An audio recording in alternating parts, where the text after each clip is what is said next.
The first book of Adam and Eve, also called The Conflict of Adam and Eve with Satan. The introductory tells us the present-day controversy that rages around the authenticity of the scriptures and how human life began on this planet must pause to consider the Adam and Eve story. Where does it come from? What does it mean? The familiar version in Genesis is not the source of this fundamental legend. It is not a spontaneous, heaven-born account that sprang into place in the Old Testament. It is simply a version, unexcelled perhaps, but a version of a myth or belief or account handed down by word of mouth from generation to generation of mankind. Through the incoherent, unrecorded ages of man, it came like an unextinguishable ray of light that ties the time when human life began with the time that the human mind could express itself and the human hand could write. This is the most ancient story in the world. It has survived because it embodies the basic fact of human life, a fact that has not changed one iota amid all the superficial changes of civilization's vivid array. This fact remains the conflict of good and evil, the fight between man and devil, the eternal struggle of human nature against sin. That the Adam and Eve story pervaded the thoughts of ancient writers is seen as a large number of versions that exist, or whose existence may be traced through the writings of Greeks, Syrians, Egyptians, Abyssinians, Hebrews, and other ancient people.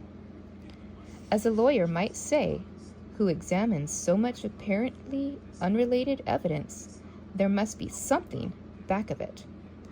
The versions which we give here is a work of unknown Egyptians.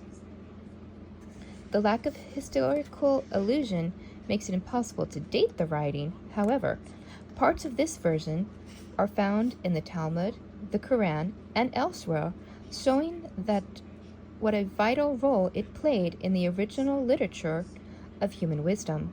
The Egyptian author first wrote in Arabic, which may be taken as the original manuscript, and that found its way further south and was translated into Ethiopic. For the present English translation, we are indebted to a Dr. S.C. Milan, Vicar of Broad Windsor, who worked from the University of Munich. Dr. Trump had the advantage, who worked from Windsor, who worked from the Ethiopic edition, edited by Dr. E. Trump, professor at the University of Munich. Dr. Trump had the advantage of the Arabic original, which makes our bridge over the gap of many centuries a direct one. The reading of these books is an adventure.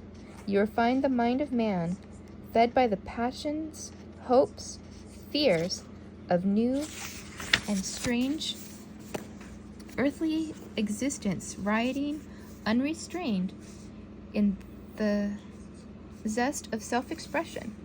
You roam in the realms of mythology, where the swiftly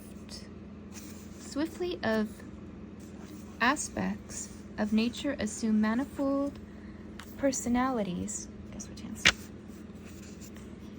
And the amorphous instinct of sin takes on grotesqueries of a visible devil. From such imaginative surroundings, you find yourself suddenly staring at commonplace, unvarnished events of family life, and such a family as the first earthly family was. They had all the troubles, all the petty disagreements, and the taking sides with one another, and the bother moving and staying with the baby that is total mark the total Mark family to life today. You will see it when you peep beneath the overlaying glamour of tradition. One critic has said of this writing, This is, we believe, the greatest literary discovery that the world has known. Its effect upon contemporary thought in molding the judgment of the future generations is of incalculable value. The treasure of Tutankhamun's tomb were no more precious to the Egyptians than are these literary treasures of the world of scholarship. But we prefer to let the reader make his own exploration and form his own opinion. The writing is arresting enough to inspire very original thoughts concerning it. In general, this account begins where the generous story of Adam and Eve leaves off. Thus, the two cannot well be compared.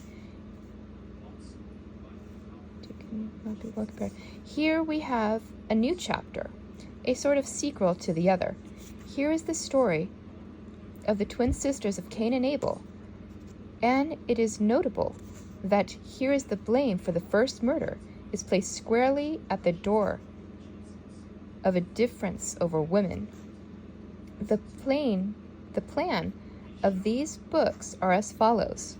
In Book 1, the careers of Adam and Eve, from the day they left Eden, their dwelling in the cave of treasures, their trials and temptations, Satan's manifold apparitions to them, the birth of Cain, of Abel, their twin sisters, Cain's love for his own twin sister, Lelua, whom Adam and Eve wished to join to Abel, the details of Cain's murder of his brother, Adam's sorrow and death. In Book 2, the history of the patriarchs who lived before the flood, the dwelling of the children of Seth on the holy mountain, Mount Hermon, until they were lured to Hinnom, and by the daughters of Cain to come down from the mountain, Cain's death when slain by Lamech the blind, and the lives of other patriarchs until the birth of Noah.